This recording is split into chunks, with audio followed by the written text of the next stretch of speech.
বছরের শেষ আম তো খেতেই হবে, তাই শেষ আমটা একবারে খেয়েই নিলাম। হ্যালো এভরিওয়ান, আসসালামু আলাইকুম। আশা করি সবাই ভালো আছেন। আলহামদুলিল্লাহ, মহান আল্লাহর অশেষ রহমতে আমরাও ভীষণ ভালো আছি। আমের সিজনে কোথাও বেড়াতে গেলে সব জায়গায় আম খেতে দেয়। পাকা আম একদিকে খেতে দেয়, অন্যদিকে কাঁচা আম খেতে দেয়। আমের সাথে তো অন্যান্য খাবার খেতেই হয়, আর তার সাথে বিভিন্ন ধরনের আইটেম থেকেই যায়।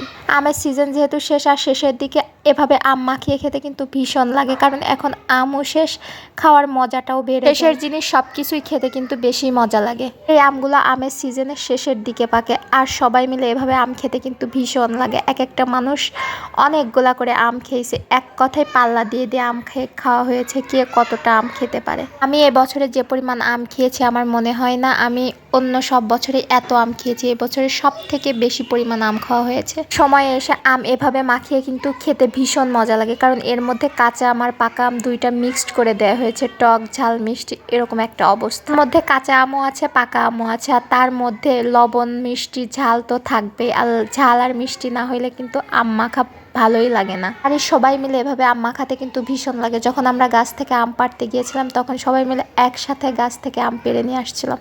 শেষের দিকের আমগুলো স্বাদটাই অন্যরকম লাগে, এই জন্য খেতেও কিন্তু দারুণ। আম যখন ফুরানোর দিকে আমের স্বাদও তখন বেশি বেড়ে যায়। অনেকদিন পর আমের সিজনে সবার সাথে এভাবে দেখা, আর এভাবে যে সবাই মিলে কাজ করতে হবে সেটাও ভাবিনি কখনো। সবাই মিলে একসাথে এভাবে রান্না বান্নাই বলেন আর যে কোনো কাজই বলেন, এক নিমিষেই শেষ হয়ে যায়, আর অনেক মজাও লাগে। এই আমের মধ্যে অনেক গাছ পাকা আমও ছিল, আর গাছ পাকা আম এমনিতে একটু বেশি মিষ্টি হয়। মল্লিকা আমগুলো কাঁচা আম অনেক টক হয়, কিন্তু পাকা আম অনেক মিষ্টি হয়। আর এই মল্লিকা আমগুলো এর মধ্যে দেওয়া হয়েছিল। আর এই আম মাখাতে যে পরিমাণ মরিচ দিয়েছিল, মনে হচ্ছে যে সব মরিচ এক আম মাখার মধ্যে দিয়ে দিয়ে। আমি মরিচের জন্য খেতেই পারছিলাম না, এত পরিমাণ মরিচ দিয়েছিল। ওরা সবাই অনেক মরিচ খেতে পারে, এই জন্য মরিচের পরিমাণ বেশি দিয়ে দিয়েছিল। কারণ আমার একার জন্য তার মরিচ কম দিবে না, কারণ মরিচ বেশি দিয়েছে যাতে আম মাখা সবাই কম কম খেতে পারে। যেহেতু পাল্লা দিয়ে আম মাখা খাওয়া হবে, তাই আমের মধ্যে সব জিনিসই বেশি পরিমাণ দিয়ে দিবে। আর কাকির এই বড় বড় হাত দিয়ে এমন করে আমগুলো মাখাচ্ছে, এমনিতেই চেটকিয়ে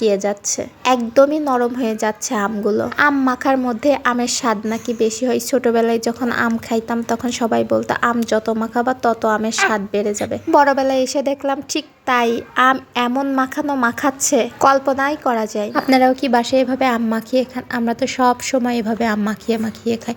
আর এর মধ্যে পরিমাণ মতো ধনিয়ার গুঁড়িয়া দিয়ে দেবে। ধনের গুঁড়ো দিলে আম মাখার স্বাদটাই চেঞ্জ হয়ে যায়, এতেই মানে স্বাদ আরো বেশি বেড়ে যায়। পরিমাণ মতো চিনি দিয়ে দিবে, যতটা টক হয়েছে ততটাই মিষ্টি করা লাগবে না। টক মিষ্টি ঝাল খাওয়ার টেস্টটাই অন্যরকম করে তোলে। মাখানো শেষ হওয়ার সাথে সাথে সবার আগে কিন্তু আমি টেস্ট করেছি কেমন হয়েছে সেটা জানার জন্য। যেখান থেকে ভিডিওটা দেখছেন সবাইকে অসংখ্য ধন্যবাদ। আর আমার ভিডিওটা কেমন হয়েছে অবশ্যই কমেন্টসে জানাবেন। আবার আগে খাওয়ার মজাটা থাকে অন্যরকম। সবাই ভালো থাকবেন, আল্লাহ হাফেজ।